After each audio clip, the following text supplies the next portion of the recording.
ನಾವು ನಿರ್ವಹಣೆ ಬಹಳ ಮುಖ್ಯ ಆಗುತ್ತೆ. ಹೌದೌದು. ಸಾಲ ಮಾಡ್ದಂಗೆ ನೀನು ನಿರ್ವಹಿಸ್ಕೊಂಡು ಅವನೇ ಗ್ರೇಟ್ ಅಂತ. ಯಾಕಂದ್ರೆ ಇವತ್ತಿನ ದಿನ ಅಷ್ಟು ಕಷ್ಟ ಐತೆ. ಸಾಲ ಮಾಡ್ದಂಗೆ ಅವತ್ತೇ ಆಗ್ಲಿ ಜೀವನಕ್ಕೆ ಮತ್ತೆ ಮಂತನ ಮೇಂಟೆನೆನ್ಸ್ ಮತ್ತೆ ತೋಟಕ್ಕೆ ಸಂಬಂಧಪಟ್ಟಂಗೆ ಫರ್ಟಿಲೈಸರ್ಸ್ ಆಗಿರ್ಬೋದು, ಮತ್ತೆ ಯಾವುದೇ ರೀತಿಯ ಒಂದು ವ್ಯವಸಾಯಕ್ಕೆ ಮತ್ತೆ ಕೂಲಿ ಅವು ಎಲ್ಲದಕ್ಕೂ ಅನುಕೂಲ ಆದ್ರೆ ಅಷ್ಟೇ ಸಾಕು. ಅಷ್ಟಿಷ್ಟು ಸಾಲ ಮಾಡ್ದಂಗೆ ಅಲ್ಲಿಗೆ ಮೇಂಟೆನೆನ್ಸ್ ಮಾಡ್ಕೊಂಡು ಹೋದ್ರೆ ಆ ಬಂದಂತ ಲಾಭ ಅನುಕೂಲ ಆಗೋ ಚಾನ್ಸ್ ಇರುತ್ತೆ. ಇಲ್ಲ ನಾವು ಅದಕ್ಕೆ ಪರ್ಯಾಯವಾಗಿ ಏನು ಇಲ್ಲ ಅಂತ ಸಾಲ ಮಾಡಕ್ ಹೋಗಿ ಮತ್ತೆ ಆ ಲಾಭನು ನಷ್ಟ ಆಗೋದ್ರಿಂದ ಬಹಳ ಕಷ್ಟ ಆಗೋ ಚಾನ್ಸು ಇರುತ್ತೆ.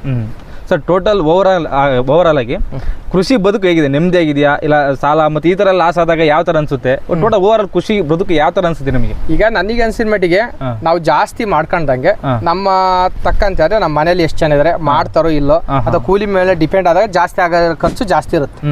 ಹಂಗಾಗಿ ನಮಗೆ ಯಾವ ರೀತಿ ಎಷ್ಟು ಜನ ಇದಾರೆ ಮತ್ತೆ ನಾವು ಮಾಡ್ತಾ ಇದ್ವಿ ಇಲ್ಲೋ ಮತ್ತೆ ಕೂಲಿ ಕಿರಿ ಎಷ್ಟು ಆಗ್ಬೋದು ಅದ್ರ ತಕ್ಕಂತೆ ನಾವು ಮಾಡ್ಕೊಂಡು ಹೋಗ್ಬೇಕು. ಜಾಸ್ತಿ ಮಾಡಕ್ ಹೋಗ್ಬಾರ್ದು.